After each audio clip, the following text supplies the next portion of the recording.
जय करौली सरकार। जय करौली सरकार। जय करौली सरकार। आप कहाँ से हैं और क्या नाम है? हम गोरखपुर ज़िला से हैं और मेरा नाम राम कुमार चौरसिया है। राम कुमार जी, सबसे पहला वही हमारा क्वेश्चन कि करौली सरकार आने से पहले जीवन में चल क्या रहा था? करौली सरकार आने के पहले जीवन में क्या चल रहा था, कितना उथल पुथल था, ये तो मेरे खुद नहीं समझ में आ रहा था। मौलवी ओझा सोखा तमाम तंत्र मंत्र के चक्कर में पड़ के ज़िंदगी हमेशा उदास होकर दिमाग में एक ही चीज़ चलती थी कि हे प्रभु, कब कोई ऐसा दरबार या ऐसा सच्चा गुरु मिले जहाँ जाके मेरा भी कल्याण हो जाए। क्या था कि बीमारी चल रही थी, तंत्र चल रहा था, पूर्वज परेशान कर रहे थे, क्या चल रहा था? अब हमारे यहाँ जैसे सोखा ओझा जहाँ भी जाओ कुछ न कुछ, कोई अघड़ भूत प्रेत हेन तेन तंत्र मंत्र यही सब समझाता रहा, दिखाता रहा, लेकिन कहीं कुछ नहीं मिला। हमारे परिवार में होता ऐसा था कि लोगों को बीमारी होती थी, ताकि दिमाग उधर जा ही नहीं कि हम पूर्वज से परेशान हैं या तंत्र मंत्र से, और दवा कराते कराते पता चला वो चल बसे। ऐसा घटना हुआ मेरे पिताजी के साथ, हार्ट के नली में उनके कैंसर हुआ। हम लोग दवा कराते रहे, चल लिए। माता जी को हमारे इसे पेशी भी आती थी, दवा कराते कराते कराते उनका दिमाग जो है गड़बड़ हो गया, उनका दवा कराने लगे। दवा कराते कराते एक समय ऐसा आया कि वो भी चल बसे। मेरे बड़े भाई थे जो गूंगे और बहरे थे, कभी भी गांव और घर से बाहर नहीं गए थे। उनका हम लोग दवा कराते कराते लास्ट में निकला कि HIV पॉजिटिव है, जबकि और फैमिली में कोई नहीं था, वो भी चल बसे। मतलब उनकी शादी भी नहीं होती या कहीं इधर उधर भी? नहीं, शादी थी हुई थी, उनके 3 बच्चे भी थे, बाकी 3 बच्चे और उनकी बीवी बेस्ट, केवल उन्हीं के साथ ये समस्या हुई। उसके बाद उनकी एक छोटी लड़की थी, थोड़े से 2 सीढ़ी के नीचे गिरी और एक दिन एडमिट रही, दूसरे दिन वो भी मर गई। इस तरह से घटनाएं तमाम उथल पुथल ज़िंदगी में रही। तमाम लोग आए, कोई ये पिंडी बांध दे, वो कर दे, वो कर दे। हम लोग जीवन में परेशान रहे।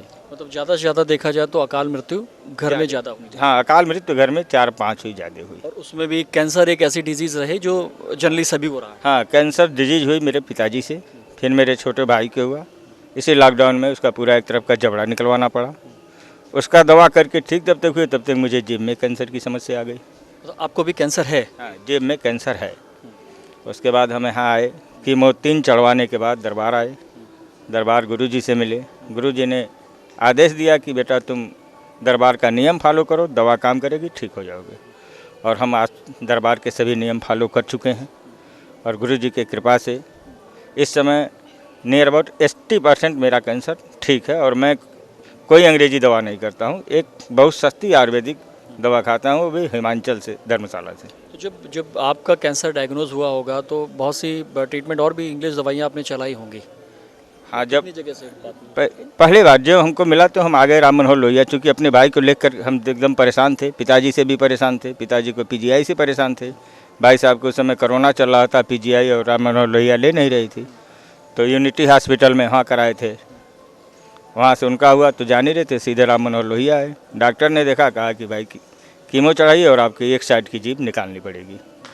कीमो चढ़ाने के बाद वो तैयार था ऑपरेशन करने के लिए, नहीं हमने ऑपरेशन नहीं करवाया थे कि करौली सरकार में तमाम ऐसे वीडियो देखे थे कि जो लोग बिना ऑपरेशन के भी यहाँ कैंसर के मरीज़ ठीक हुए।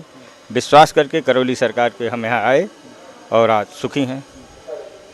सजेस्ट किसने किया था? करौली सरकार दरबार जो है वो पता कैसे लगा? अब करौली सरकार दरबार पता क्या करें, एक हमारे बड़े भाई हैं रिश्ते के, उन्हीं के साथ हम 2-3 बार पहले आए थे, लेकिन हम यहाँ दरबार में रुक नहीं पाते थे। जैसे 1-2 दिन उनके साथ रहे, फिर हमको परेशानी बढ़ती थी, हम भाग जाते थे।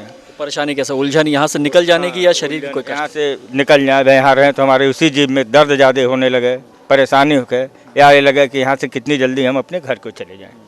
फिर उनके द्वारा बार बार फोर्स करने पर आया, और जब कैंसर भयंकर रूप ले लिया आपका वीडियो देखते देखते, तो फिर लास्ट में हर के ऊपर गुरुजी से मिला। गुरुजी ने कुछ दरबार से कवच दिया कि मेरी उलझन ख़त्म हो, और हम दरबार के सभी नियमों का पालन करके संपूर्ण हुए आज। तो दरबार से कितने बार भागे हैं ये बताइए? दरबार से 4 से 5 बार तो मैं भाग गया हूँ। अर्जी बंधन लगा के भाग गया हूँ, बंधन बांधने के 2-3 दिन बाद निकाल के रख के भाग गया हूँ।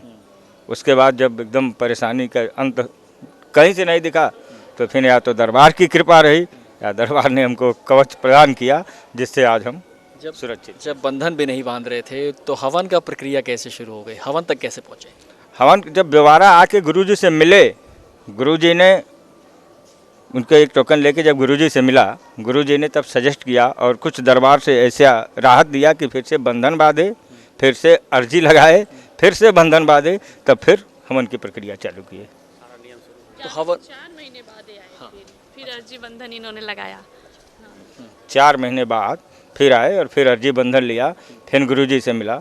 गुरुजी ने और दरबार ने हमको शक्ति दी कि जो चीज़ें हमको यहाँ से खदेड़ के ले जा रही थी वो इस्टेब्लिश करने दी, और फिर हम यहाँ खड़ा होकर के इस दरबार के नियम का फॉलो किए और अपना हवन पूर्ण किए, दरबार के सभी नियम पूर्ण किए।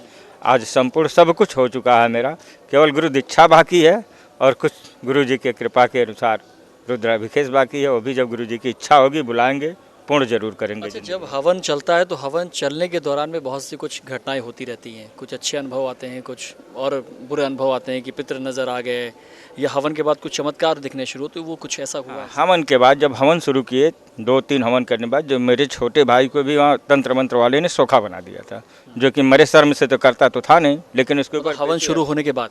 हाँ, हवन पहले उसके? पहले से वो सोखा थे, लेकिन जब हवन शुरू हुआ तो 2-3 दिन 4 दिन परिवार में जिनको कभी नहीं पेशी आती तो वो भी हिल गए। सम्मिलित रहे हवन में सभी पूरे परिवार के लोग, और 7 हवन होते होते जितने भी हमारे देवी देवता लोग सोखा मौलवी वजह बैठाए थे सब खत्म हो गए, सब पेशी खत्म हो गई। भाई साहब भी हमारे अब स्वतंत्र हैं, स्वतंत्र जिंदगी जी रहे हैं। नहीं तो रोज़ सुबह लवंग कपूर अगरबत्ती लेके जो समय जाया जाता था तो वो अलग ही था। इस समय एकदम स्वतंत्र जिंदगी वो भी जी रहे हैं, बहुत खुश हैं परिवार के लोग। मतलब ये करते करते घर में भी सोखा बन गए, और उसके बाद जो है जैसे प्रक्रिया फॉलो हुई तो वो सारी चीज़ें उनकी चली गई। हाँ, सारी चीज़ें चली गई, पूरा घर स्वच्छ हो गया है, सभी लोग सुकून से रह रहे हैं। उसी घर में रहने पर अब सुकून महसूस होता है, नहीं तो उसी घर में आने के बाद सुबह जल्दी उठो भाई, नहा दो, पूजा भी करना, ये सब चीज़ें खत्म हो गई। अब गुरुजी का सबसे बढ़िया चीज़ ये है कि चाहे जब मर्जी आप नहा धो के गुरुजी का हम नाम ले सकते हैं, पूजा कर सकते हैं, कोई समय का बंधन नहीं है। जैसी गुरुजी के साथ भक्ति जुड़ी है वैसी। अच्छा, एक मानसिकता हम जानना चाहेंगे जो वो आपको लेकर जाने वाली है। जब दरबार आते हैं तो दरबार में कौन सी मानसिकता है जिससे चले जाते हैं, क्यों भागते हैं? क्या वो नेगेटिव एनर्जी है या जानबूझ के लगता है कि पता नहीं क्या चल रहा है, क्या है? नहीं, ऐसा नहीं। जब हमारे साथ के लोग पूरे शिद्दत से हवन कर रहे हैं, चल रहे हैं, तो जो नेगेटिव एनर्जी थी जो हमको कहती थी तुम यहाँ ना रहो, यहाँ ना रुको। हम माता जी के दरबार में जाकर 5 मिनट से ज़्यादा नहीं बैठ पाते थे, हो गया जल्दी जल्दी अर्जी बंधन लगाए, अपना परेशानी कहे निकल आते थे, बाहर बैठ जाते थे। ऐसी नेगेटिव मुझे बार बार यहाँ से खदेड़ने क्या काम करती थी, चले जाओ, कहाँ यहाँ फंस रहे हो, बहुत महंगा प्रक्रिया है, नहीं फॉलो कर पाओगे। दिमाग में तमाम ऐसी नेगेटिव एनर्जी चलती रहती थी कि मान लो तुम्हारा 20 परिवार है, 20 लोगों का ब्लैक मैजिक करवाना, स्मृति चिकित्सा करवाना, गाँव का रहने वाला व्यक्ति 20 तो एक बार आ नहीं सकता है, 5-5 लोग को आने में तमाम तकलीफ़ों का सामना होगा, ये सब दिमाग में बनता रहता है, आदमी यहाँ से निकल जाता है। आज जब सारी चीज़ें हो गई हैं, रिजल्ट्स बहुत अच्छे आ गए हैं, तो कोई ऐसी चीज़ जो गुरुजी को अभी तक नहीं बोल पाए और बोलना चाहते हैं? रिजल्ट तो सभी अच्छी चीज़ें हो गई हैं, गुरुजी से जो भी बोलना चाहते हैं बोल भी लिए हैं। कुछ चीज़ें आज कहना चाहते थे जो नहीं कह पाए, जैसे भाई साहब वाली बात थी, नहीं कह पाए। हमारे लड़के का इससे पहले बार एक्सीडेंट हो जाता था, जब से हम इस दरबार से जुड़े हैं आज तक कोई एक्सीडेंट नहीं हुआ है, हमेशा मोटरसाइकिल से आता जाता था। कोई 3 महीना नहीं बीतता था कि हाथ पैर में कहीं न कहीं चोट लग जाना, 10 दिन 8 दिन बेड रेस्ट हो जाना। लेकिन कुछ ऐसी दया रही, शक्ति रही कि हाथ पैर टूटने से बचता था, लेकिन 10 दिन 15 दिन बेड रेस्ट जरूर हो जाता। अच्छा, जब ये बात आ गई तो एक बात और करते हैं कि ऐसी कौन कौन सी चीज़ें हुई जो इससे पहले होती थी और वो अब होना बंद हो गई? क्या क्या नया लगा? अब नया ये लगा, जैसे मान लीजिए लड़के का एक्सीडेंट बंद हो गया, सभी लोगों का जो दिमाग हमेशा उलझन में बना रहता था। टीचर हो गई इनकी हमारी लड़की जो है वही जब दरबार में आते थे भाग जाते थे, वही उसी समय दरबार का चमत्कार हुआ कि ये काय का साधन दरबार का नियम फॉलो करने के लिए लड़की टीचर हो गई। और इस दरबार का ही एक ऐसा रहा कि हमको टीचर लड़का भी मिला, और आज हम गुरुजी से मिले, लड़की लड़के का फ़ोटो पेश किए और गुरुजी ने हाँ कर दिया, तो आज सभी पूरा परिवार को फ़ोन करवा, सभी लोग प्रसन्न हैं। जिस लड़के को हमने पसंद किया और दरबार ने ही उसको बुलाया, और ज़िंदगी का पहली बार है, मैं पहला ऐसा इंसान हूँ कि एक जगह लड़की के लिए वर देखने गया, वही गुरुजी ने सेलेक्ट भी करवा दिया, कहीं 10 जगह जाना भी नहीं पड़ा। हाँ, सभी लोग प्रसन्न हैं। जो लोग भटक जाते हैं, क्योंकि प्रक्रिया ऐसी होती है कि इस दौरान में बहुत से कहीं ना कहीं बहुत सी चीज़ें होती हैं, कहीं ना कहीं लोगों की मानसिकता बदल जाती है, लोगों के अनुभव अलग से हो जाते हैं, उन लोगों के लिए क्या कहना चाहते हैं, क्या कहेंगे? अब उन लोगों के लिए यही कहेंगे कि एक बार एकाग्रचित्त हों, बहुत बार भटक रहे हैं तो दरबार में एक बार गुरुजी से मिल करके दरबार से शक्ति प्रदान करें, जिस तरह हमने पाया है दरबार से जब वो शक्ति मिल जाएगी तो प्रक्रिया दरबार खुद गुरुजी पूरा करवा लेंगे। कुछ करने की ज़रूरत नहीं है, रास्ता आगे आगे दिखाते जाएंगे, हम आप भागते चले आएंगे दरबार। लेकिन कहना नहीं होगा किसी को। कुछ ऐसी बात जो अभी रह गई गुरुजी को अब बोलना चाह रहे हैं इन सारे सुखद अनुभव के बाद? अब इस सारे सुखद अनुभव के बाद गुरुजी से अब बोलना क्या चाहते हैं, हमें तो यही अनुभव हो रहा है कि एक ऐसा वक्त आएगा कि पूरा संसार अगर सुखी होगा तो इसी दरबार से होगा, और ये ऐसा दिव्य दरबार होगा 2-5 साल के बाद कि शायद गुरुजी का एक झलक पाने के लिए भी बहुत लंबी लाइन लगानी पड़े। आपका कोई सवाल हो जो आप गुरुजी से जानना चाहते हैं या कोई जानकारी चाहते हैं तो कृपया इस नंबर पर व्हाट्सएप करें।